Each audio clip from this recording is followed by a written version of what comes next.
Vamos a preparar nuestro corazón, nuestra vida para encontrarnos con Jesucristo, quien es el Verbo, escuchar la palabra de vida. Así que yo siempre lo digo para que la gente entre en confianza y de repente usted no conoce al que está a su lado, pero usted le va a decir, voy a escuchar la palabra de Dios, no me molestes, dile.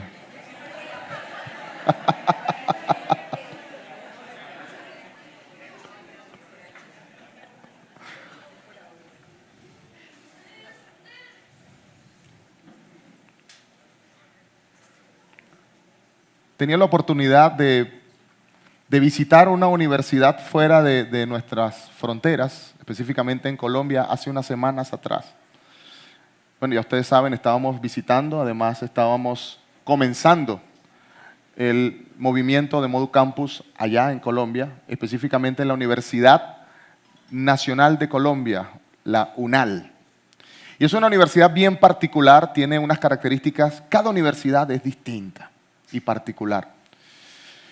Y recorriendo durante las semanas que estuve allí, que tuve la bendición de ministrar allí y de establecer el movimiento, me paseé por todos los lugares, bueno, casi todos, y muchos pensamientos divididos, pero uno de los pensamientos que me llamó profundamente la atención es un pensamiento que siempre ha estado en el ser humano, pero está de moda ahora y ha regresado en estas últimas décadas, ha comenzado y ha tomado más fuerza.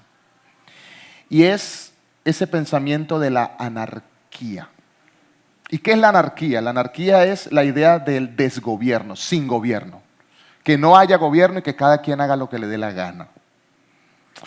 Y especialmente la juventud aboga por ese estilo de vivir. Yo no lo llamaría sistema de gobierno porque es un desgobierno, no hay gobierno. Es haga lo que le dé la gana. Y yo caminaba por los pasillos de la universidad y tuve la oportunidad de ver mucha bibliografía en muchos lugares, de distintos tipos, de lo que usted se pueda imaginar. Y uno de los libros, bueno, un stand de libros me llamó profundamente la atención y yo traje una foto de ese libro, yo creo que lo vamos a poner por allí en pantalla. Vea esa imagen tan interesante, vamos a llamarla interesante. ¿Qué le muestra esa imagen? Esa imagen es de la portada de un libro. ¿Qué hay ahí? ¿Qué nos quiere mostrar? ¿Qué nos quiere presentar la carátula de ese libro? Yo se la voy a explicar. Como pueden ver ahí, lo primero que vemos es evidente, no es que es como, bueno, el Espíritu Santo está full en la iglesia, no. O sea, ahí es quememos las iglesias. Ese es el pensamiento anarquista. Quememos las iglesias, abajo la religión, abajo los sistemas, ¿sí? Luego podemos ver como a unos seres de espalda. Unos seres, digo, porque no podemos decir personas, porque si usted nota, parecen como animales, ¿verdad? Pero son animales humanizados, de espaldas y viendo arder esa catedral, esa iglesia. Y lo que nos da a entender eso es, nosotros somos y podemos ser lo que nos dé la gana, podemos ser animales. Y vemos una representación, una humanización de animales, ahí como un conejo, una gallina, no es la rebelión de la granja, no. Ahí incluso hay una oveja allí como con un bolso. Y ve arder. Y al fondo hay como un sol que nace. Y si usted lo nota, el sol tiene una A. ¿Qué significa eso? Anarquía. Para ellos, la luz que los guía y que los ilumina debería ser, para su pensamiento, la anarquía. Ese pensamiento, de hecho, el título de arriba del libro no se nota muy bien, pero dice Ateísmo y Religión. Sí, maravilloso título. Y así como ese estaba mucha bibliografía regada. Ahora, la idea del mundo hoy tiende a eso. ¿Por qué? Bueno, porque ciertamente muchos gobiernos, ya podemos, gracias por la imagen, ya muchos gobiernos se han equivocado. Sí, por supuesto que sí. Pero dentro de lo que vamos a hablar hoy, vamos a hablar de un tema precisamente de gobierno. Pero no de gobierno civil. Nosotros tenemos que identificar la diferencia entre gobierno y gobierno civil. Gobierno es un concepto global, un concepto general. Y gobierno civil que atañe a las instituciones de carácter público. Pues bien, en los tiempos de Jesús también habían instituciones gubernamentales. Y hubo una ocasión donde intentaron hacer caer a Jesús en una treta, en un engaño, en una trampa, para ver qué decía y ver qué opinaba. Y hoy vamos a hablar de una frase muy famosa y muy conocida que dice: dad al César lo que es del César. Y para ello vamos a ir a Mateo 22. Primero vamos a Mateo 22, 15 al 22. Y vamos a leerlo todos juntos allí porque está allí. Quiero avanzar rápidamente. Dice así la palabra: entonces se fueron los fariseos y consultaron cómo sorprender en alguna palabra. Y le enviaron los discípulos de ellos con los herodianos, diciendo: Maestro, sabemos que eres amante de la verdad y que enseñas con verdad el camino de Dios y que no te cuidas de nadie, porque no miras la apariencia de los hombres. Dinos, pues, ¿qué te parece? ¿Es lícito dar tributo a César o no? Pero Jesús, conociendo la malicia de ellos, les dijo: ¿por qué me tentáis, hipócritas? Mostradme la moneda del tributo. Y ellos le presentaron un denario. Entonces les dijo: ¿de quién es esta imagen y la inscripción? Y le dijeron: de César.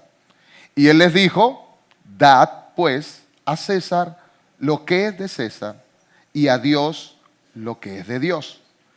Oyendo esto, se maravillaron y dejándole se fueron. Vamos a entrar en contexto. ¿Qué está pasando aquí? Ya Jesús se hace odioso a todos los que comandaban el sistema religioso del pueblo, y también estaba comenzando a hacerse odioso a las personalidades públicas. ¿Por qué? Porque estaban viendo en Jesús una amenaza. Ya no era solamente una figura religiosa que hacía milagros y multiplicaba los panes y sanaba y hablaba bien, sino ya veían en él una especie de amenaza, algo que iba en contra del imperio. Recordemos que en ese tiempo el que mandaba era el imperio romano. Y en ese contexto, en las últimas semanas, antes de que Jesús fuese a la crucifixión, de hecho, antes de este episodio ya el Sanedrín había tratado de hacerlo caer con sus palabras, con sus dichos. Y le habían confrontado la autoridad de Jesús. Y le habían preguntado, quizá usted recuerde leyendo los evangelios, y le preguntaron: mire, ¿con qué autoridad usted hace esto? Estas cosas que usted está haciendo. ¿Con qué autoridad usted sana? ¿Con qué autoridad usted hace eso? Y Jesús le dijo: bueno, yo les voy a hacer una pregunta. Jesús, yo siempre lo digo para que me entiendan, Jesús era un crack. Yo lo digo siempre. Y él, no sé si usted nota, cada vez que le preguntaban, él respondía con una pregunta, para que sean serios y se organicen. Y él les dice: ya va, yo les voy a hacer a ustedes ahora una pregunta. Y llega y les pregunta: ¿el bautismo de Juan era del cielo o de los hombres? Ponchados en la goma, muertos en la goma. ¿Por qué? Pues no sabían qué responder. Porque ellos querían ponerlo en entredicho a él, y entonces él, con esa respuesta, que era una pregunta, los puso en entredicho a ellos. Entonces ellos quedaron: no sé, Rick, porque si decimos que era del cielo, él va a decir: bueno, ¿por qué no le creyeron? Y si decimos que era de la tierra, entonces nos van a apedrear, porque bueno, tienen a Juan el Bautista como un profeta. Entonces finalmente ellos decidieron: calladito nos vemos más bonitos. Mira, no sabemos con qué autoridad. Entonces le dijo: antes yo tampoco les digo nada. Y ya. Después vienen otra vez a tratar de hacerlo caer con esta palabra. Y hay algo que me llama profundamente la atención. Vamos a comenzar a ver versículo a versículo. Comenzamos desde el primer versículo que estuvimos leyendo allí. Entonces se fueron los ¿quiénes? Los fariseos. Y estaban pendientes: oye, ¿cómo hacemos para tumbar a este señor? Dios mío, hace milagros, habla bien, se ve bien, se viste así, anda cool. No sabemos qué hacer con ese señor. Y dice: y consultaron cómo sorprenderle de alguna palabra. Siguiente. Entonces dice que le enviaron los discípulos de ellos. Mire, vayan a ver cómo hacen. Con los herodianos. Y aquí tenemos un detalle bien interesante. ¿Por qué? Porque fariseos y herodianos se odiaban. ¿Por qué? Bueno, porque los fariseos eran la casta religiosa del pueblo judío. Y los herodianos eran los seguidores de Herodes. Era como el agua y el aceite, chicos. No, no, no, no. Pero ellos utilizaron ese pensamiento popular de el enemigo de mi enemigo. Y dijeron, bueno, vamos a hacer una cosa, vamos a ponernos de acuerdo nosotros aquí para ver qué hacemos. Y los mandaron. Se fueron ellos dos. Representantes del pueblo judío, los de alguna manera independentistas, porque ellos querían librarse del imperio romano. Y por otra parte estaban los imperialistas.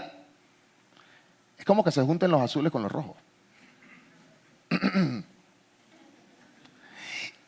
Porque Jesús y el gobierno de Jesús, lo vamos a ver más adelante, no es de este mundo. Y ellos veían a Jesús como un problema, porque ellos no lo veían ni de este bando ni de este bando. O sea, era otra cosa. Jesús, las ideas de Jesús, la personalidad de Jesús, el poder de Jesús, no encajaba en ninguno de los dos modelos. Jesús era, es y seguirá siendo algo diferente. Hay un libro que me gusta mucho que se llama La Tercera Alternativa y está aquí, de Bill Bornes, y yo se lo invito a que lo lea cuando tenga tiempo, búsquelo, sáquelo de la biblioteca, porque habla precisamente de esa tercera alternativa. Entonces tenemos ese contexto. Quieren hacer caer a Jesús. Además hay un contexto cultural y del momento, porque recordemos que ya estaba cerca la Pascua. ¿Sí? Ya estaba cerca la Pascua. Jesús comió la Pascua antes de ser entregado. Y luego, ¿sí? Sí recordamos eso, ¿verdad? Entonces ya estaba cerca la Pascua y entonces todo el pueblo judío se reunía en Jerusalén para celebrar la Pascua. Entonces estaba full de judíos. Pero también estaban allí en ese momento las autoridades políticas del momento. Entonces estaban todos allí y en ese contexto ellos querían que él respondiera algo que lo hiciera odioso o a unos o a otros. Porque esa pregunta en sí tenía unas grandes implicaciones. Ellos lo hicieron con alevosía y premeditación. Vamos a seguir leyendo y dice, atrás. Ellos comienzan su estrategia maquiavélica, maligna, para embaucar a Jesús y comienzan a adularlo. Lo primero que hacen es adularlo. Le dicen maestro. Antes habían dudado de la autoridad de él, ¿verdad que sí? Le habían dicho, bueno, ¿y con qué autoridad tú haces esto? No lo reconocían como maestro. Ahora sí es un maestro. Dice, oh, maestro. Le dice, sabemos que eres amante de la verdad y que enseñas con verdad el camino de Dios. ¡Wow! Si a mí me hubiesen dicho eso, yo, claro que sí. Cuéntame, ¿en qué te puedo ayudar? Pero Jesús sabía. Imagínense a quién querían ellos engañar. A Jesús. No se puede. Y dice, y que enseñas con verdad el camino de Dios y que no te cuidas de nadie. Siguen con su salamería. Porque no miras las apariencias de los hombres. O sea, tú eres frentero. Tú dices lo que dices como tienes que decirlo. Así como retándolo. Aquí tienes que, ya lo estaban empujando. Anteriormente él les había hecho una pregunta. Entonces ellos querían que le respondiera. Por eso le dicen, oh maestro, tú siempre dices verdad. Y tú no andas pendiente de quién está aquí. Porque en ese momento recordemos que esa conversación se lleva a cabo en el templo. Estamos full de judíos. Pero también están las autoridades romanas. Está de un bando y de otro. Y ellos le lanzan esa pregunta, el zarpazo, el anzuelo. El siguiente dice, dinos, vamos a ver tu opinión. ¿Es lícito dar tributo a César o no? El tributo, para que tengamos una idea, era un pago que tenía que hacer cada persona que era tributario, que eran dominados por el imperio. Un impuesto, un tributo. De hecho, se llamaban censos. ¿Por qué? Porque con eso censaban a la gente. Ahora, el tema no era la cantidad que tenían que pagar. Porque si tú te pones a ver, no era como el impuesto sobre la renta o qué sé yo. Nosotros aquí realmente en Venezuela tenemos impuestos, pero no tanto. Hay países donde los impuestos son bien fuertes, bien fuertes. Pero en el Imperio Romano, la manera en la que ellos conquistaban era así. Ellos conquistaban un lugar, les dejaban sus costumbres, le dejaban a su gente, los dejaban tranquilos y solamente les pedían un impuesto. Ese impuesto era una vez al año y ellos pagaban un denario. Un denario equivalía a un día de trabajo. Entonces no era mucho. Realmente no era la cantidad. ¿Qué era lo que hacía odioso ese impuesto para el pueblo judío? Pues sencillo, era el recordatorio de que ellos estaban bajo sumisión del imperio romano y que ellos no eran libres, sino que eran esclavos. Eso era lo que les dolía al pueblo judío, que ellos tenían que pagar eso. Y ellos siempre dicen, nosotros somos libres, somos hijos de Abraham, salimos de la tierra de Egipto, Dios nos hizo libres, pero ahorita son esclavos, ustedes son tributarios. No solamente eso, sino que cuando nosotros vemos la moneda que estaba acuñada en ese tiempo, yo creo que traje por allí una foto de esa moneda. Ya vamos a ver esa foto. ¿Qué era lo que decía esa foto? Y tenía la imagen del emperador Tiberio. Y la inscripción de esa imagen decía, por una parte estaba la cara de Tiberio y decía el hijo del emperador. ¿Sí aparece por allí? ¿Sí está? Sí. Esa moneda, ese denario, eso era de plata. Por el otro lado, tenía otra inscripción y esa inscripción decía Maximus Pontificex. O sea, pontífice máximo. ¿Qué significaba para ellos? Imagínense al pueblo judío que es creyente en el Dios Todopoderoso, en Jehová, y luego tienen que pagar, transaccionar, vender y además pagar tributo con una moneda que encima de eso la moneda tiene la cara del emperador. Y esa cara del emperador dice que él es el Hijo de Dios. Y por el otro lado dice que él es el pontífice máximo. Y sabemos que pontífice, el título de pontífice es representante de Dios en la tierra. Entonces imagínense, cada vez que ellos pagaban el tributo, ¿qué estaban reconociendo ellos? ¿Qué les tocaba reconocer?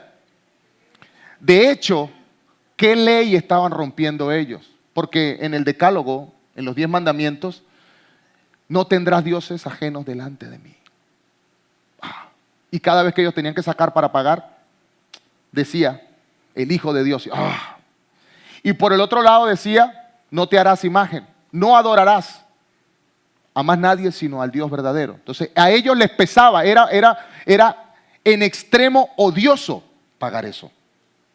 En ese contexto es que ellos le preguntan eso. Entonces volvamos al texto. En ese contexto ellos le preguntan, y hay una pregunta bien interesante porque ellos quieren preguntar la legitimidad del pago. Dice, dinos pues, ¿qué te parece? ¿Es lícito dar tributo a César o no? Ahora, ¿lícito según cuál ley? ¿Lícito según la ley de los judíos? ¿O lícito según la ley de los romanos? Según la ley de los romanos es lícito, porque de hecho estaba en la ley. Ellos estaban abogando porque Jesús dijera sí, es ilícito. Entonces tenían a Jesús como especie de entre espada y la pared. Porque si él decía sí, es ilícito, automáticamente las autoridades lo agarraban. Mira, este está en contra del impuesto que tienen que pagar. Y de hecho no sería el único. Ya otros judíos anteriormente se habían levantado en contra de ese impuesto y habían sido presos. Se levantaban en algo que se conoce como sedición, levantaban a la gente. Por el contrario, si decía que sí, se iba a hacer odioso al pueblo judío, porque ellos odiaban pagar el impuesto. Y entonces estaba Jesús como en entredicho. Ahí se le acabó la carrera a Jesús. Pues no. Él responde una frase muy sencilla, muy poderosa que acabó con todo. Vamos a ver la frase. Pero Jesús, conociendo la malicia de ellos, les dijo, ¿por qué me tentáis, cuerda de hipócrita? Entonces le dice, muéstrame una moneda. Y ellos le traen la moneda. Y él les dice de una vez, ¿de quién es ese es un denario? ¿De quién es esa inscripción? ¿Quién aparece allí? Dice, el César. Tranquilo. Dale al César lo que es del César y dale a Dios lo que es de Dios. Lo que nos lleva al centro de lo que estamos hablando. ¿Qué quiso decir Jesús con eso? Hay muchas interpretaciones. Una de esas es que todos los reales son del mundo y van a desaparecer. ¿Y qué sentido tiene el dinero? El cochino dinero.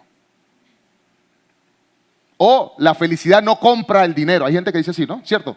La felicidad no compra el dinero. Yo una vez escuché una frase que decía, la felicidad no compra el dinero. El dinero no compra la felicidad, pero te deja cerquita, decía. O sea, no entendí muy bien eso. Bueno, es verdad que la felicidad no es comprada por el dinero. El dinero no la puede comprar. Hay gente que tiene todo el dinero del mundo, igual se suicida. No encuentra el sentido de la vida.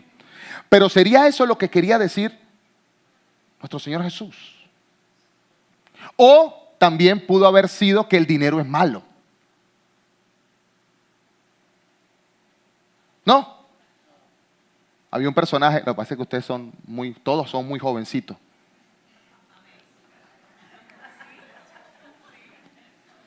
Sí, todos son jovencitos. Y había un personaje cómico en la televisión venezolana que se llamaba el hermano Cocó. Ah, así lo conocen. Ah, bueno, pero entonces, que conste que cuando yo lo vi, yo era niño, ¿ok?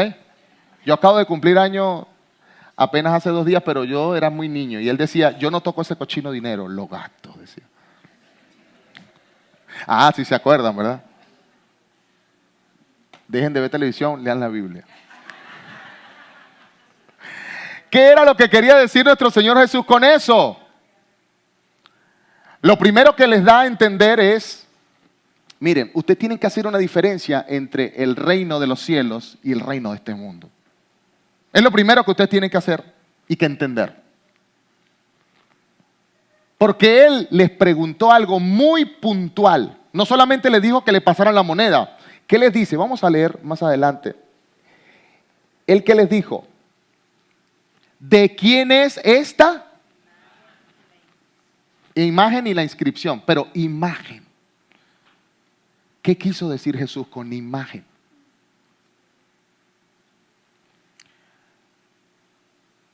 Automáticamente Dios, que caminó entre nosotros, nuestro Señor Jesús, al decir esa frase, hizo una separación y un pensamiento global de lo que es el reino de Dios.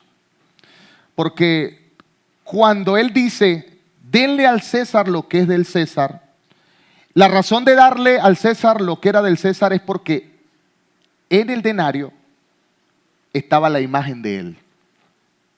¿Sí? No es un tema de dinero. Realmente no es un tema de dinero, sino que esa moneda que estaba allí, ese sistema, tenía la imagen de Él. Y Él dijo, bueno, dénselo a Él. Pero luego dice, y a Dios lo que es de Dios.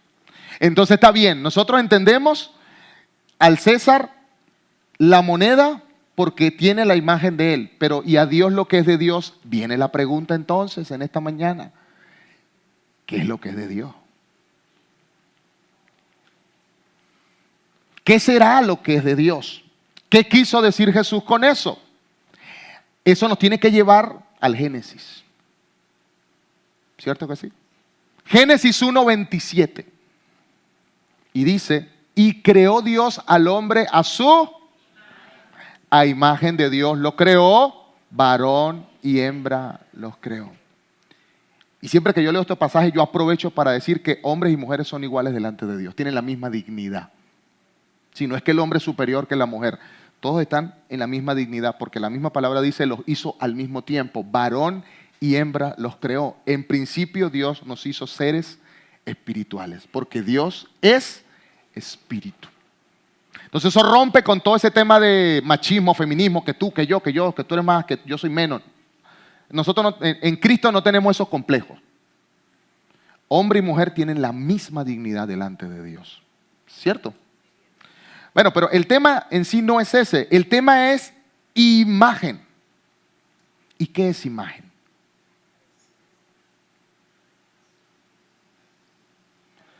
Porque el mismo pasaje de Génesis nos dice que nos creó a imagen y semejanza.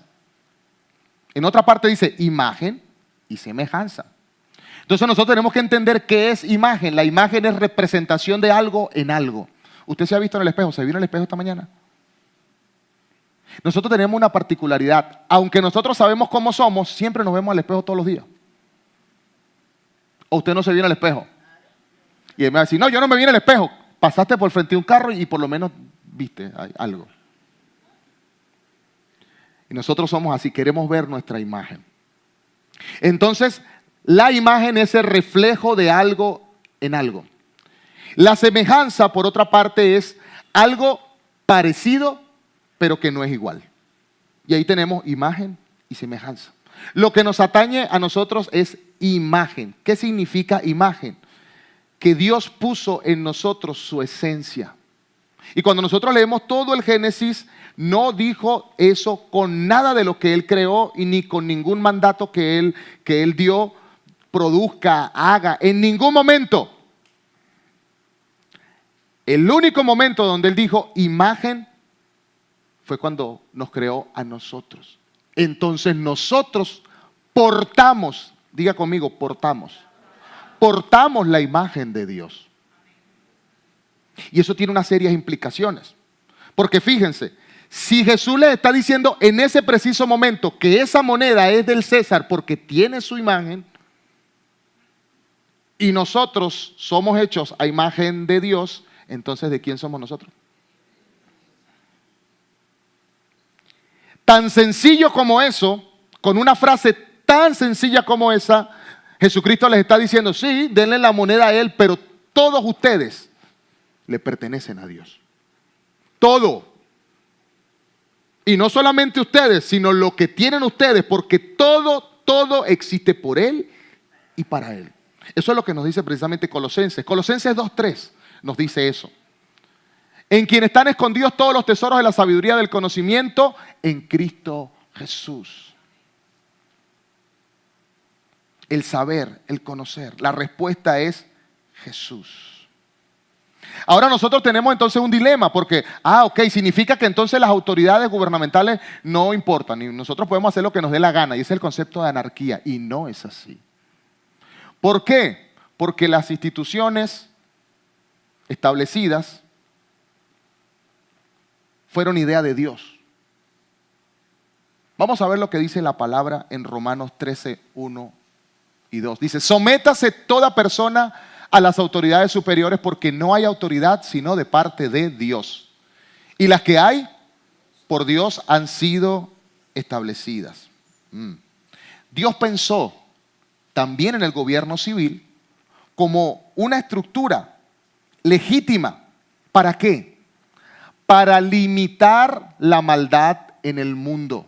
Escuche bien esto. Porque a veces nosotros se nos viene como una idea, no, yo soy cristiano y Dios debería gobernar y acabar con todos los gobernadores y todos los... ¿Verdad que sí? Y nos entra esa vena de revolucionario, acabemos con todo. ¿Por qué? Sí, porque ciertamente los gobiernos no lo hacen muy bien que digamos. El tema aquí es que los que gobiernan también son seres humanos corrompidos por el pecado, igual que nosotros. ¿O usted no? Yo sí. Como yo soy humano con naturaleza caída, que peco, yo peco, entonces yo no puedo decir, yo soy mejor que aquel que está gobernando. Todos somos pecadores delante de Dios, todos somos pecadores. Entonces no hablemos de las personas, hablemos de la institución. Y la institución del gobierno civil, es decir, de las autoridades, sea cual sea, no es un invento del hombre, es un invento de Dios. ¿Para qué? Tienen una función. Castigar al malhechor. Proteger al bienhechor. Y ese es otro tema, pero más allá, cualquier otro tipo de atribuciones que se dé el gobierno civil, realmente no son propias de él. Pero esa institución es puesta por Dios. Vamos a ver lo que nos dice Romanos 13, 4 al 6. Para que no tengamos entonces la idea, no, Jesús lo que dijo es, ustedes son imagen de Dios, ustedes le pertenecen a Dios, acabemos con el gobierno. No. Salí diciendo, el pastor dijo que tumbemos el gobierno. No. No, hay que entender la palabra. Miren lo que dice el pasaje de Romanos 13, 4 al 6. Dice, porque es servidor de Dios, se refiere al gobierno civil, porque es servidor de Dios para tu bien. Pero si haces lo malo, teme, porque no en vano lleva la espada, pues es servidor de Dios, vengador para castigar al que hace lo malo. Por lo cual es necesario estarle sujetos, no solamente por razón del castigo, sino también por causa de la conciencia. Y el 6 dice, pues por esto pagáis también los tributos, porque son servidores de Dios para que atiendan continuamente a esto mismo. ¿Qué significa eso entonces? Entonces, por medio de la palabra podemos entender que Dios valida los gobiernos. Y fíjense qué interesante, porque el que está diciendo esto, ¿quién es? Pablo. El apóstol Pablo, refiriéndose en ese momento al Imperio Romano. ¿Quién estaba mandando en el Imperio Romano cuando él escribió eso? Nada más y nada menos que Nerón. Nerón, quien fue uno de los primeros que comenzó a perseguir la iglesia formalmente. En ese contexto, donde hay un gobierno tiránico, conquistador, que además persigue a los cristianos para matarlos, no para darles un premio, para matarlos. En ese contexto, Pablo dice, sométanse a las autoridades, porque están puestas por Dios, no por el hombre. Entonces estamos como en entredicho. Porque hay que entender algo. El reino de los cielos no es de este mundo. Y el reino de nuestro Señor Jesucristo, Él les estaba explicando, Él les estaba dando a entender, no es de este mundo. Pero además, Él les estaba explicando que la lealtad máxima, como ustedes son imagen de Dios, la lealtad máxima suya no es a un gobierno terrenal, es al gobierno celestial. En esa pequeña frase estaba diciendo dos cosas. Por un lado estaba diciendo, sí, es correcto, las instituciones civiles son invento de Dios, hay que pagarle el tributo, hay que pagar el impuesto, hay que obedecerlas, sí, pero ustedes son de un reino celestial. ¿Y qué pasa cuando un dilema moral entre el reino celestial y el reino terrenal chocan? Queridos hermanos, nosotros somos de un reino superior, de un reino celestial. Cuando eso ocurre, aún a costa de mi vida, yo tengo que seguir y obedecer el reino celestial. Amén. Cuando una legislación del mundo terrenal me lleva o me quiere llevar a ir en contra de la ley celestial, yo ni siquiera tengo que pedirle a Dios, Dios, ¿será que hago? ¿Qué crees tú, Dios? No, porque ya Dios lo dejó establecido en su palabra. Yo lo único que tengo que pedirle a Dios es, Dios, dame fuerza, dame fortaleza para ser firme, para tener templanza, para poder mostrar el fruto del Espíritu. Y cuando tengo que tomar una decisión, tomarla cabalmente. ¿Por qué? Porque somos imagen de Dios. Y con esa frase Jesús también lo que nos estaba diciendo es, yo vine a restaurar la imagen mía en ustedes. ¿Por qué? Porque producto del pecado, la imagen de Dios en nosotros se distorsionó. ¿Alguna oportunidad usted se ha visto frente a un espejo que está sucio? O que está empañado. O de esos espejos que son así como torcidos.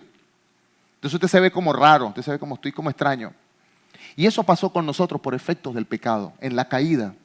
Nuestra imagen, la imagen de Dios en nosotros se distorsionó. Y Dios vino a restituir esa imagen en nosotros.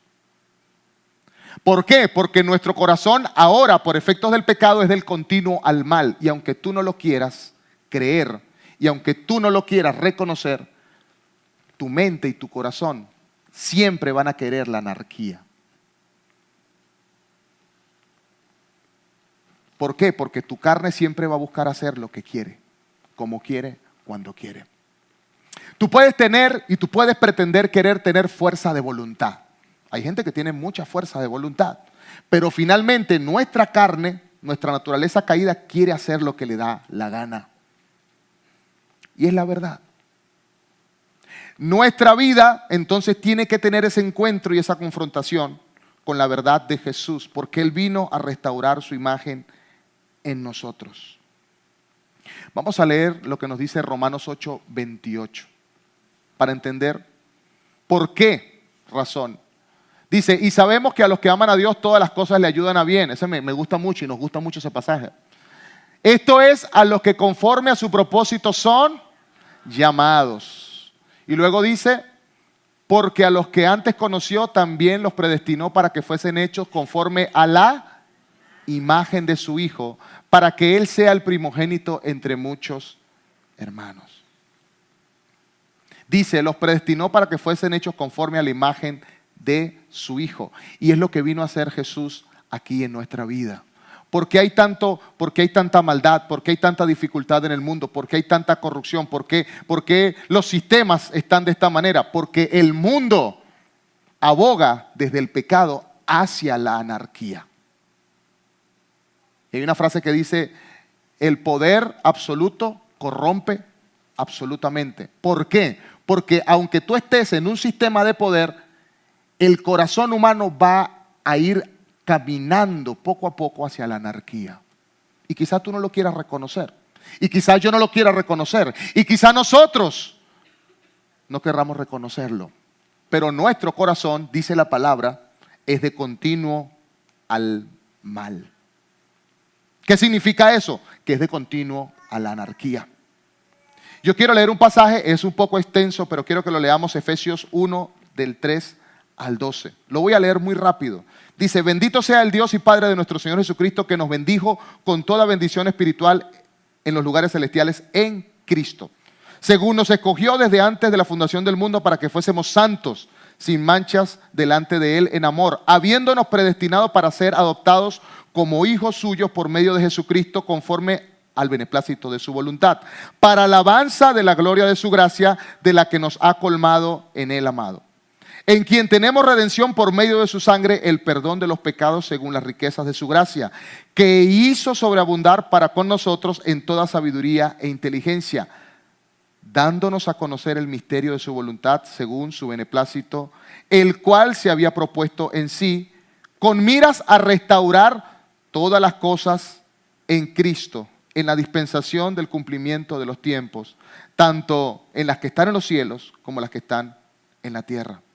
En unión con Él, en quien también hemos tenido suerte, habiendo sido predestinados conforme al propósito del que efectúa todas las cosas según el designio de su voluntad, a fin de que seamos para alabanza de su gloria, nosotros los que ya antes esperábamos en Cristo.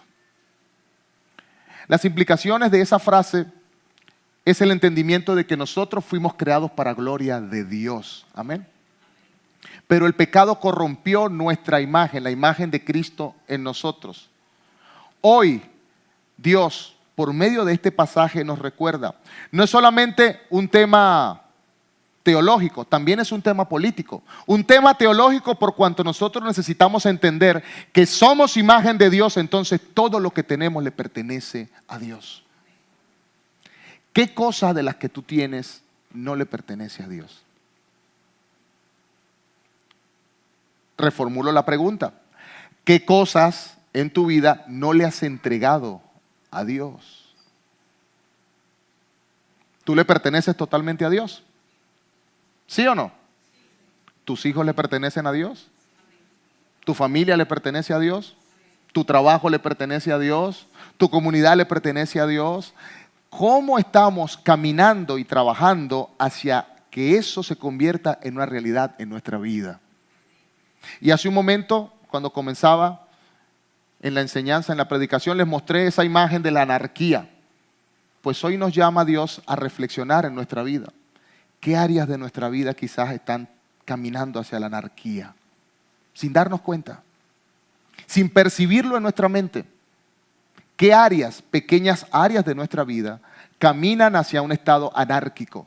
¿Qué significa? De hacer lo que yo quiero.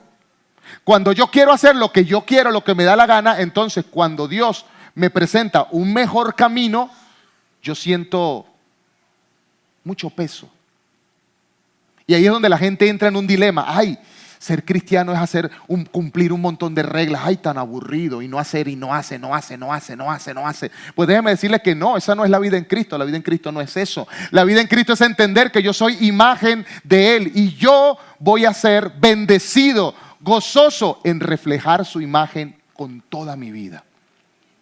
Con todo lo que hago, con todo lo que digo, con todo lo que soy, con mi familia, con mi trabajo, con mi pensamiento. Y hoy Dios nos llama. Para aquellos que ya han tenido un encuentro personal con Jesús, revisa qué áreas de tu vida quizá están entrando en anarquía. Y para aquellos que aún no han tenido la bendición de tener un encuentro personal con Jesús, decirles, si tú no estás reflejando la imagen de Jesús, porque está distorsionada, lamentablemente, te lo tengo que decir, tu vida camina en anarquía. Aunque tú digas, no, pero yo soy buena persona, yo me considero buena gente. Pues déjeme decirle, yo, Elías Meneses, yo no me considero buena persona. Precisamente para yo poder accesar a la gracia de Dios, yo tengo que entender que soy mala persona por naturaleza. Necesito de la gracia de Dios. Y lo mejor que puede hacer una persona que todavía no ha tenido un encuentro con Jesús es entender precisamente eso. No somos buenos por naturaleza, somos malos por naturaleza. Nuestro corazón va de continuo al mal, de continuo a la anarquía. Tengamos un encuentro con Jesús. Aquellos que no lo han tenido, hoy es un buen día. Y los que ya lo tienen, revisemos nuestra vida. ¿Qué sería mi familia, mi manera de pensar, lo que estoy viendo, lo que estoy escuchando, lo que estoy hablando? ¿Tú no ves que nuestra boca se va? Comienza con esta frase. ¡Ah! Mire, comienza con esta frase. ¡Ah! ¿Viste lo que le pasó a fulano? Ya, nuestra boca va hacia la anarquía. Nuestro pensamiento viaja hacia la anarquía.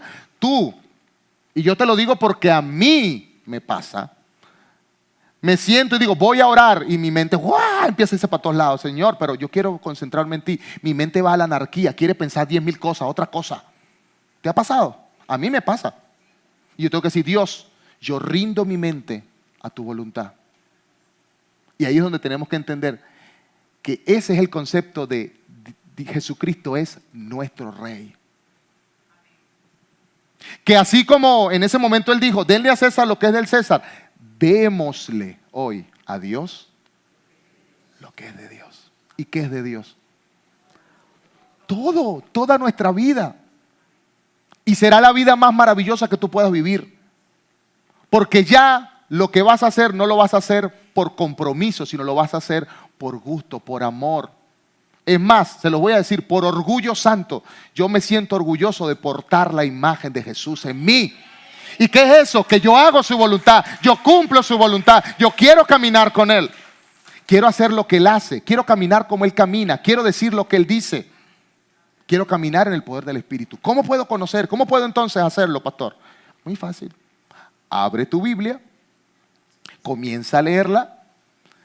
Se me hace difícil, pastor, no entiendo esto, que fulano mató a fulano. Está bien. Comienza por los evangelios. Mira la manera en la que Jesús caminó, la manera en la que Jesús habló, la manera en la que Jesús vivió. Y sigamos su ejemplo. Finalmente, no somos sus discípulos. Somos sus discípulos, pero Él es nuestro Rey. Diga conmigo, Jesucristo es mi Rey. Otra vez, Jesucristo es mi Rey. Pero entiendan las implicaciones de esa declaración. Porque al decir eso, tú te estás oponiendo al sistema del mundo de pecado. No al gobierno civil, al sistema del mundo. Porque estás reconociendo, yo soy servidor de Jesús. Él es mi Rey. Él es mi amo. Él es mi dueño. Vamos a vivir como que somos propiedad de Jesús, ¿sí o no? Vamos a ponernos en pie entonces. Vamos a declarárselo. En esta mañana estuvimos cantando eso. Estuvimos cantando, tú eres Rey. Tú eres Rey. Vamos a cantarlo nuevamente, pero con este entendimiento. Al César lo que es del César, pero a Dios lo que es de Dios. ¿Y qué es de Dios? Todo. Yo todito soy de Dios. Lo que vivo, lo que pienso, lo que como, lo que hago, para donde camino, lo que bebo,